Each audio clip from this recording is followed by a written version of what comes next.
It's the amazing Rico Brogna podcast with your host, Evan Roberts. Well, hi there. Welcome to another brand spanking new edition of Rico Brogna. Today's edition is, I think for you, it's a mailbag edition. I figure I'm going to try to do this once a week where we have an entire episode just dedicated to you, the loyal Rico listener, the loyal Rico subscriber, and the very loyal Rico emailer. So we will touch on a variety of Met subjects that you dictate, because we do get a lot of emails throughout the season. It's very tough throughout the regular season to read all of them. So throughout this offseason, we will do our best to really interact with you. So this is a mailbag edition of Rico Brogna, but we got a lot of fresh editions of the Rico to look forward to coming up tomorrow or today, depending on when you downloaded this podcast. We will do an extensive starting pitching free agency preview. I believe that is the first free agency preview in-depth we should do, because the starting pitching market is probably going to move faster than, let's say, the position player market. So we will do a starting pitching preview. We will hand out our Met Awards next week once the MLB awards are starting to hand out. We heard about the finalists over the last couple of days. Mets had a few finalists. Francisco Lindor, a finalist for the MVP, no surprise there. And Carlos Mendoza, a finalist for Manager of the Year. We will hand out our Rico Brogna Awards next week as well. We'll do an extensive free agency preview on bullpen arms, on position players, and obviously, as news breaks, we will react to it. Today, though, we talk to you. We have an email. It's called the ricob@gmail.com. So we will talk to you throughout the podcast. One quick thing before we get started, and that is the latest on Juan Soto. Jeff Passan wrote an article that came out. I think it was an ESPN Insider article, so I may be giving you information that you didn't pay for. I do pay for the ESPN Insider. I question myself every time I click and log in why I'm doing it. And let me just say this about the ESPN Insider. We already pay enough money to be an insider. When we log in, you don't have to log us out every freaking time. I feel like I have to log into the ESPN Insider every single time. But either way, the market for Juan Soto, according to Jeff Passan, appears this way. There are 4 teams that have secured meetings with Soto in Southern California. Those 4 teams are as follows: the Boston Red Sox, the Toronto Blue Jays, the 2 New York teams, the Yankees and the Mets. He also pointed out that the Blue Jays got the first meeting. John Heyman had a report that the Blue Jays are a major, major threat for Soto, which is not a surprise considering how aggressive they were for Shohei Ohtani a year ago. I'll tell you why I remain skeptical of both Toronto and Boston. When you look at how they're set up, and if Soto is going to factor in chances of winning, obviously money, I think, is the end-all be-all. It's the number one priority. But if he is going to factor in ownership, roster construction, commitment to winning, number one, I'd be very skeptical of the Red Sox. They have not spent in numerous years. They let Mookie Betts walk away. They obviously traded him, but they decided not to extend Mookie Betts. They decided to not extend Xander Bogaerts. They did decide to extend Rafael Devers, but the Red Sox have been a relatively cheapish organization over the last few years. Accusations that the owner is more concerned about the soccer team than the Red Sox. So you wonder if Soto looks at that and says, yeah, I appreciate you guys offering me $700 million, but is that it? Are you going to stop right there? So I remain skeptical of the Red Sox. The Blue Jays, look, they've been very, very aggressive, but they got a lot of questions they have to answer too. Vladimir Guerrero Jr. is a free agent at the end of next year. So I'm not questioning that the Blue Jays aren't going to be a major factor. I'm more scared of the Phillies and Nationals. Now, luckily, they have not been listed as teams that have secured a meeting with Juan Soto. What does that mean? Doesn't mean anything. They may end up getting a meeting with Juan Soto. Maybe Juan Soto can sign with a team without even meeting with them. Who the heck knows? But that's the latest. Those 4 teams, according to Jeff Passan, have secured the meetings, the Mets being one of them. Francisco Lindor has been very hands-on in trying to recruit Juan Soto. Great. I mean, you've got to use everything in your disposal to try to get the guy. But clearly, the number one thing is going to be how far is this owner willing to go in terms of offering Soto an unprecedented contract. All right, let's get to your emails, the ricob@gmail.com. I want to start off with an idea that came from numerous people. I will read the email that Lewis sent, but Jean-Pierre also had the same idea around Roki Sasaki. Lewis writes, love the podcast. Regarding Sasaki, Initially, he needs to be signed using the international pool money. But once he's in the building, can't the team rip the deal up and sign him to a new contract, buying out those years of control a la Jackson Churio, who signed for 8 years before even debuting in the majors? If the Mets can do likewise with Sasaki, then there's no reason to wait until 2030 to sign an extension, as was stated on the Rico. If Stearns and Cohen can sign him to a long-term deal at market value once he's in the system. Meaning, during these initial negotiations, with a wink and a nod, after the internal contract goes into effect, can't they sign Sasaki to a monster contract, and can that give the Mets an advantage? Jean-Pierre throws out the same idea. Can you wink, wink, nod, nod? Here's your international bonus pool money, but don't worry, we're going to rip that bad boy up and sign you to a massive contract that's more worth your talent. So it's a great idea on the surface. When I read this, I did some research, made a phone call or two to Major League Baseball to find out, like, can this happen? And here's what I would direct you towards. Back in 2017, the Atlanta Braves had 13 prospects and their general manager banned for life. The prospects weren't banned for life. They were just removed from the Braves farm system. Their general manager was banned for life, and that was because they were circumventing the international signing rules between 2015 and 2017. What I would tell you is that Major League Baseball takes these rules when it comes to signing international free agents very seriously. And what I've read is that if there is any conversation, any kind of conversation about an under-the-table deal, whether it's giving said player a house or giving the agent maybe a few extra shekels that can get to the player or giving family members some kind of benefit, Major League Baseball will come down very harshly on that franchise. Very similarly to what they did to the Atlanta Braves. According to that investigation that MLB did on Atlanta about 5 years ago, Manfred said MLB's investigations determined the Braves funneled extra signing bonus money to 5 players by giving the funds first to another player considered a foreign professional under baseball's rules, and then having money redistributed to the other 5. So the Braves tried something sort of similar to this. Now, you guys are bringing up, well, just sign him to an extension. There's nothing wrong with that. Here's the problem. If you sign him to an extension anytime after initially signing him, MLB is going to investigate. Naturally, they're going to investigate, and they're going to find out, did you ever converse with the agent or the player telling them, don't worry, we're going to give you a big contract? And if they deem that you did, they could ban you for life.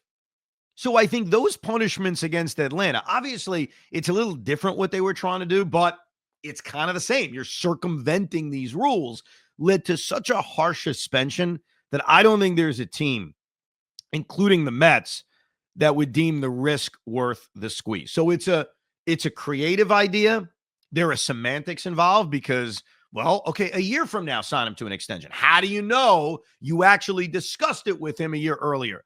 Look, it's tough to prove, but it's also probably too risky. If you see that Major League Baseball banned a guy for life and stripped players from an organization, 15 of them, it's not worth it, as great of a talent as Sasaki is. So, look, I think the Mets have to play by the same rules as everybody else, and they're going to have to convince him, I'm not sure how, but they're going to have to convince him, come here for the next 6 years of your career. Don't go to LA. Don't go to San Diego. Don't go elsewhere. It's a tough sell, but that's what the Mets are going to try to do. I don't think circumventing the rules by handing an extension is going to be worth it, considering how hard they came down on the Atlanta Braves. Nick writes, would you be willing to include David Peterson in a trade for Garrett Crochet, or do you think that would potentially be a wash? Both seem to be under team control until 2027. Both lefties, but Crochet is 4 years younger. Both are lefties, but Crochet is 4 years younger. I want to think Peterson is developing into a frontline starting pitcher. So there's 2 avenues to this question. There's, hey, as a Met fan, are you willing to include David Peterson? And then you've got to ask the more important question, which is, does that enhance the package to Chicago? Why are the Chicago White Sox trading Garrett Crochet? They're trading Garrett Crochet because by the time he gets to free agency, I don't know if they're going to be ready to compete. And they're far away from competing right now. So their thought is, hey, if we can get a bevy of prospects for Crochet now who has this immense value at 25 years old, that could speed up our rebuild. So if you're the Chicago White Sox, why are you trading a younger version of one pitcher for an older version of another pitcher? Unless you're getting the bevy of prospects that you need and that you want, it doesn't make sense on their end. So I get the question in terms of how we view David Peterson compared to Garrett Crochet. I just don't think it's realistic that that's the kind of package the Chicago White Sox are going to want. They're not going to want a guy who's under similar team control who's older. I mean, what's the point of that? And then even if you say, yeah, but you're including Peterson with other young pieces, well, what are the White Sox doing with David Peterson other than turning around and probably flipping him and trying to do the same thing they just did with Crochet? So I don't think that's a match. I don't think that's a fit. Right now, personally, I want to hold on to David Peterson. It feels like something clicked last year, whether it was just his hip being healthy or mechanical changes they've made with him. We got to see a different David Peterson. We finally got to see him develop. So right now, I would not be in love with trading him. I am a fan. I am a believer that when a guy enhances their value, you have to be more open to dealing them, because last year, if we talked about trading David Peterson, we all would have been okay with it because I think we had all given up on him. So there's a fine line between, hey, a guy's value's up, let's cash out, versus, yeah, the guy's value's up, but I really think they may have hit on something. And I'm certainly leaning towards they may have hit something on David Peterson. So I'm not in love with trading him in general, but I think the idea of using him in a Crochet trade doesn't really make a lot of sense. Ray Pierce came after me. He came after me hard. Would you guys like to hear Ray Pierce coming after yours truly? Well, you don't have a choice unless you want to skip the next, minute of this podcast. Ray writes, I find your recent podcast, wanting in the particular as it relates to Mr. Cohen, that you are as clueless as you can be in the extreme. Clueless. All right. What does Mr. Cohen love most in life? Many may say amassing wealth. That would be incorrect and pedestrian as to thought. What drives Mr. Cohen is building an organization, a task for which he has no peers. The wealth is a byproduct. He loves creating an organization and tinkering in an attempt to make it perfect. This relates to the Mets. His prime directive is to create a perpetuating. Oh, God. Ray, why are you using big words? I mean, come on. This is the Rico. What are you doing? Well, anyhow, he wants to create an organization with a system that can fill most roster spots from within and purchase players that are free agents, which is the best of both worlds. This is how he intends to win championships. An indicator, as we call it in the military, is his intentions. In the fact that we traded 2 pitchers last year with a truckload of money in order to get back high-end prospects. I realize you are very young, and a part of being young is being impulsive, where thoughts often takes a vacation. This is why insurance actuaries charge young people more for car insurance than older people. So now on your podcast, which I never miss, as it is very good. I like that. He's killing me, but loving the podcast. You said, Evan, you want to trade 3 prospects for a White Sox pitcher. But wait, there's more. Now it's 5 prospects for a White Sox pitcher and a center fielder. Try to think. Did Mr. Cohen spend tens of millions of dollars when we traded 2 pitchers last year to do such a thing? No.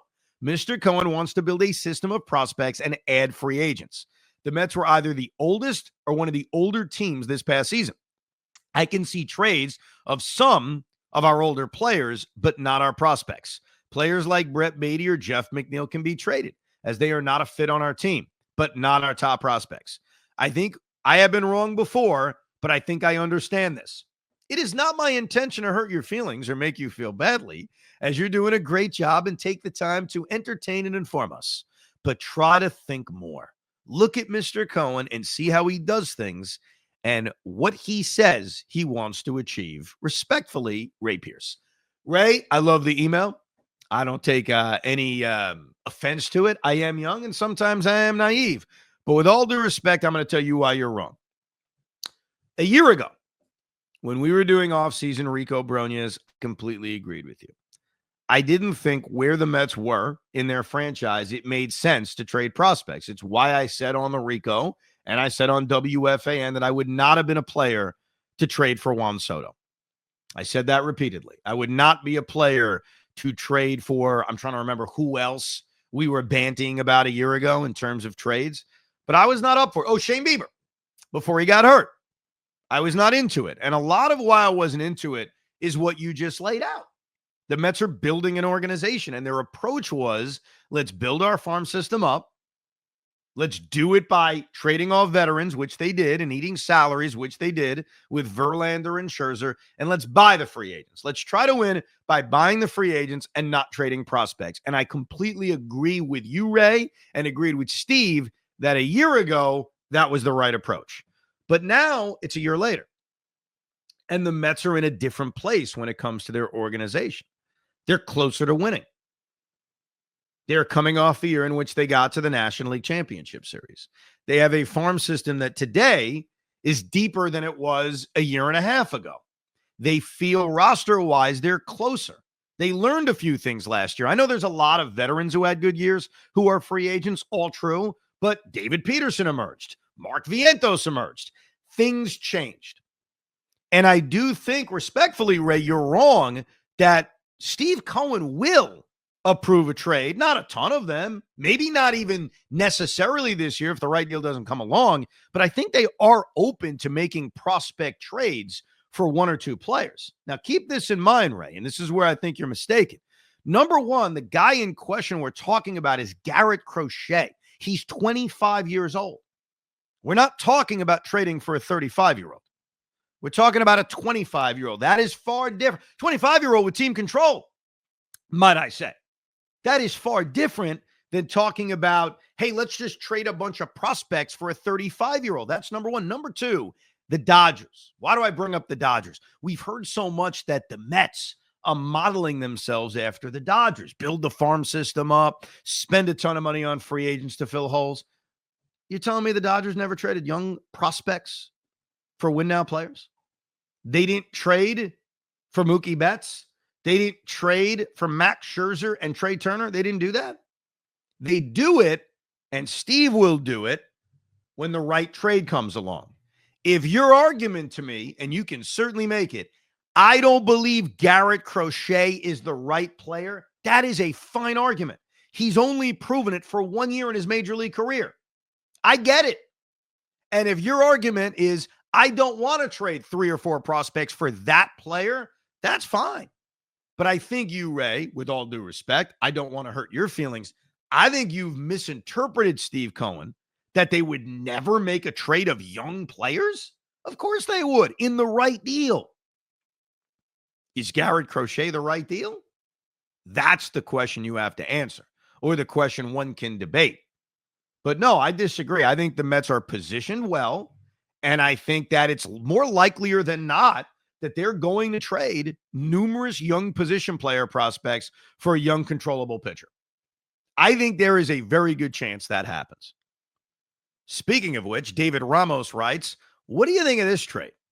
Jeff McNeil plus $10 million, so you bite off some of McNeil's contract, and Brett Beatty to the Seattle Mariners for Brian Wu and JT Chargois. The Mets can then sign Jorge Polanco for a 1-year deal while Jet Williams develops, play him at second base because I think Acuna is going to be traded. Polanco was hurt a lot last year, but he's a solid bounce-back candidate that won't cost much. Also, imagine the Ric Flair woos every time Brian Wu strikes a player out. I'm really convinced that's the reason you want to make the trade, just so that every time Brian Wu strikes someone out, we can hear Ric Flair. So a couple of things. Let's start off with Brian Wu, because Brian Wu is one of those guys that, I mean, why wouldn't you want to add him to this team? He's under team control until 2030. He doesn't make any money whatsoever. He was making basically the league minimum last year. He's 24 years old, and the guy went out there and made 20 starts and was great last year. I have a very tough time believing that that package is nearly enough. If you're the Mariners, and we've talked a little bit about the Mariners as being a potential trade partner because they clearly can use offense, and they've got a lot of pitching. They do. So is it possible you can convince them to trade Brian Wu or Logan Gilbert? More likely Luis Castillo as the veteran above the age of 30? Yeah, I mean, I think it's possible. I just don't think that trade's enough. even eating the $10 million of Jeff McNeil and including Brett Beatty, I mean, you're talking about a 24-year-old pitcher that's under team control for as long as he is. I don't know, man. That's a tough one. Now, you mentioned JT Chargois. That would be another good move because that's a reliever that's pitched very well the last couple of years. He pitched well last year after the Marlins traded him to Seattle. When he did pitch, he didn't pitch an awful lot, but he's been a quality reliever when he's been on the mound the last couple of years, and there's one more year of team control. So that's a nice little throw-in, that's for damn sure. But I think the trade is a little bit uneven. And I think if you're going to convince the Mariners to trade one of their controllable pitchers, especially someone as young and as solid in the early going as Brian Wu, I think it's going to cost a lot more. I really do. But good idea. Very much a good idea. Jeff Steinberg writes, Happy Veterans Day. Thankfully, we have the Mets offseason to get our minds off of the horrendous New York Jets. Yeah. It helps a little bit, that's for sure. I wanted to chime in on a point you made on the podcast regarding the Mets and the need to have a six-man rotation. I completely agree with you that we cannot value pitchers the same way as if they are making 34 starts in a season. A six-man rotation would be more like 28 starts a year. That being said, I would not be in favor of bringing in two high-priced pitching arms. Pairing Corbin Burnes with Kodai Senga at the top of the rotation would be a great 1-2 punch. I think I'm reading you wrong. You would not be in favor of bringing in two high-priced rotation arms, but you want to bring in Burnes. Oh, I got you. So you're in favor of bringing one in, and that would be Corbin Burnes. All right. So I'd have a 1-2 punch of Burnes and Senga. Then to round out the rest of the rotation, which also includes David Peterson at the back end, I would trust our approach from last year and bring in guys on prove-it deals. What do you think about these options? Tier 1, Shane Bieber, Walker Buehler. Tier 2, Jose Urquidy, recovering from Tommy John surgery. Jose Urquidy may not be back at all in 2025. He's one of those projects. We'll talk more about him in the next day or so when we do our in-depth free agent starting preview. Frankie Montas, Colin Ray, Trevor Williams, Anthony Desclafani, and Tier 3, the minor league deals, Patrick Corbin and Sixto Sanchez. Example, a rotation of Burnes, Senga, Bieber, Peterson, Trevor Williams, and Colin Ray. Getting Burnes, acquiring one of the Tier 1 and two of the Tier 2s, and taking a flyer on both of Tier 3s while leveraging the pitching lab would allow the Mets to flex more of their financial muscle on signing Juan Soto and maybe Pete Alonso, and also on bullpen arms. It leaves the door open for Brandon Sproat to win a rotation spot sometime in 2025. I want to hear your thoughts and if you throw any of the other under-the-radar names into the mix. This doesn't factor into the equation. Severino accepting the qualifying offer, or Garrett Crochet, who I still think the Mets will go after if they'd be willing to go 3 or 4 of their top 20 prospects. So I do agree with you. I think that in this day and age, there's still a place to sign a veteran. There's still a place to sign a high-price veteran. There's still a place to go 6 years, 180, or whatever it takes for a guy like Corbin Burnes. But if I do that, and I would do that, I know there's some disagreement in the Met community about this, that would be my only long-term expenditure. Like, I don't like the idea in this day and age of kind of wrapping yourself up with multiple long-term big contracts to pitchers. So if you can get a guy like Burnes or Fried or Snell, because I think those are the real Tier 1 pitchers, and now you've got, all right, I got 3 guys in my rotation I feel good about. I got the legitimate ace in Corbin Burnes. We'll use his name for now. I got the legit number 2 in Senga, which I think he is.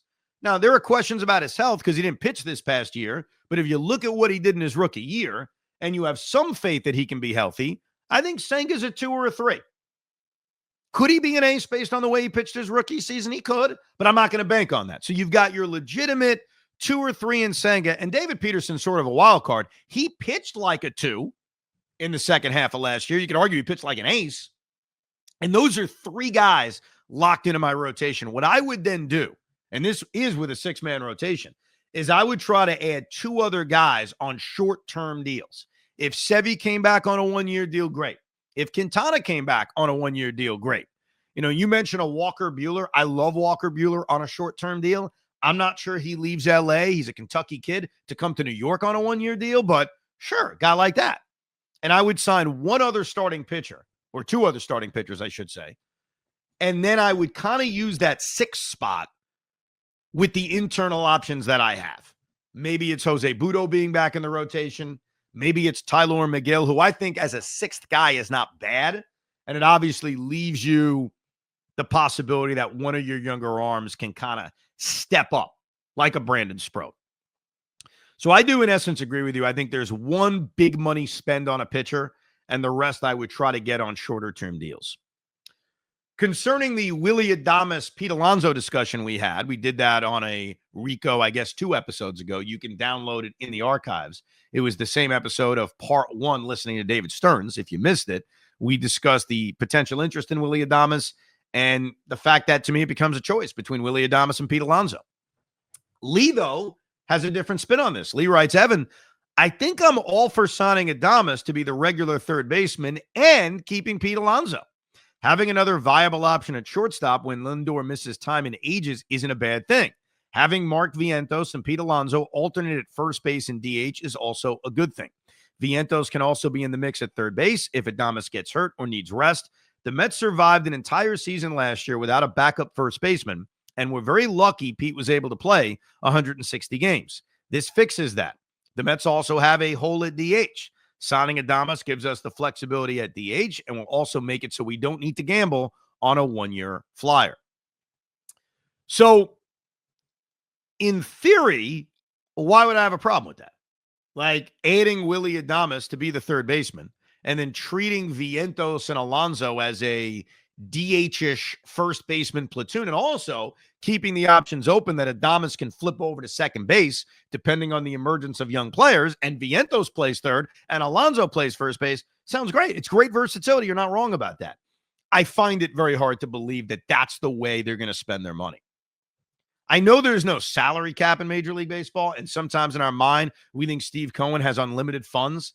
I think that there is a budget, as high as it may be, and I have a very tough time believing that they are going to be okay with spending that kind of money on both of those players, and that goes along with Juan Soto. And by the way, if they don't get Juan Soto, now you look at the outfield and say, okay, well, what's your outfield?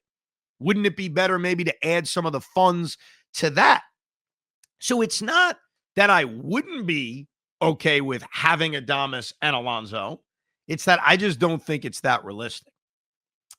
Billy Fitz with more thoughts on the Adames discussion. Evan, I disagree 100% with your Alonso versus Adames thoughts. Yes, for his career, Pete's been a better hitter, but he's trending down. His stats are heavily skewed by his monster 19 and 2022 seasons. Numbers I don't think will come close to approaching as he gets into his 30s.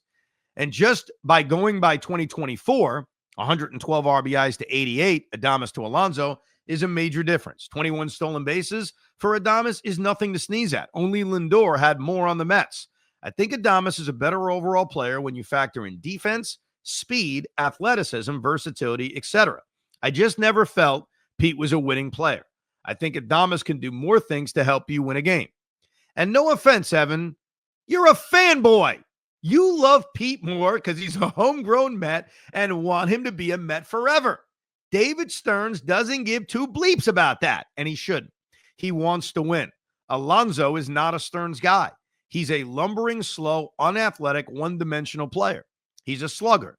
That's not the type of player Stearns wants. That's why I never thought Pete was coming back. And Stearns is basically telling you in his comments, he flat out said about Severino, we want him back. He's never said that about Alonso. It's just, we'll be in touch. He's a great mate, etc.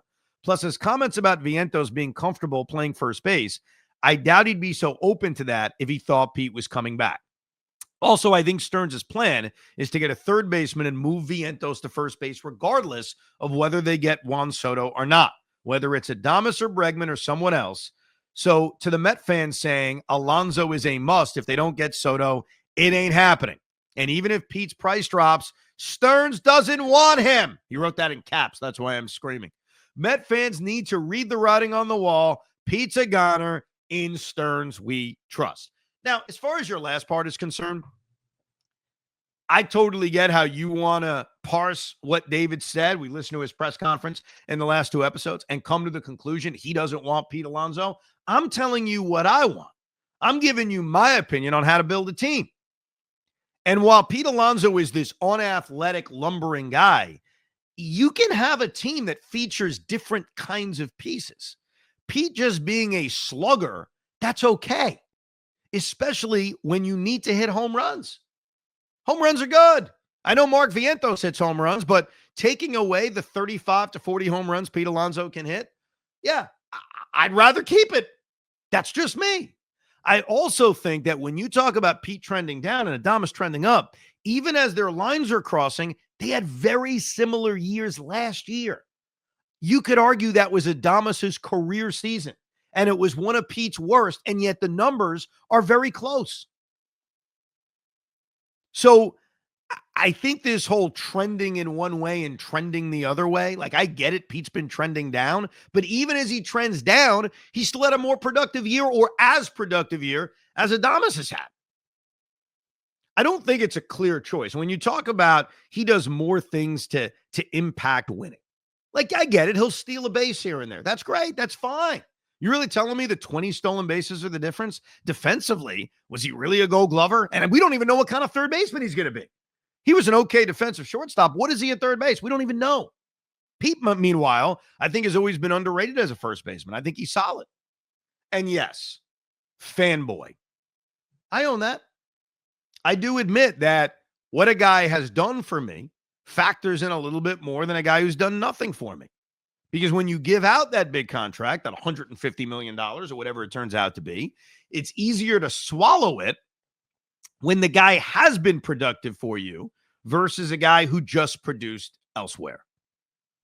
Truthfully, if they're going to add a third baseman, if that's what the Mets are going to do, like if you're right that Pete's gone anyway and they want to add a third baseman and they want to move Vientos to first base, I prefer Alex Bregman anyway. In fact, we'll do that on a future Rico. Alex Bregman versus Willie Adames. You want to talk about a guy that impacts winning? I think Alex Bregman impacts winning. And one other thing about Bregman, he's not moving to a new position. He is a third baseman versus Willie Adames.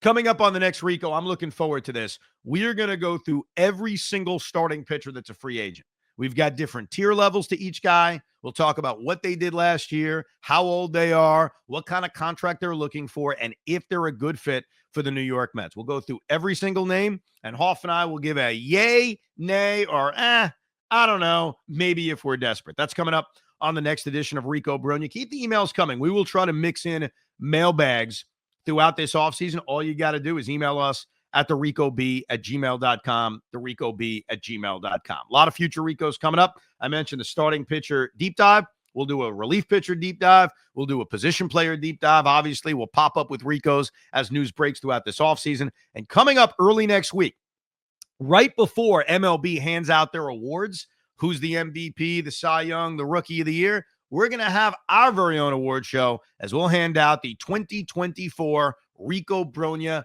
Mets Awards. That'll be posted, and you'll get to listen and view that Sunday night here on Rico Brogna, wherever you download or subscribe to your podcast, whether it's watching live on YouTube or it's downloading it on the Odyssey app or wherever you download your podcast. Thank you very much for listening, downloading, and subscribing to another edition of Rico Brogna.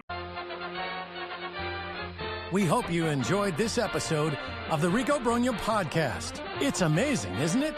Make sure you download it now to keep it on you at all times.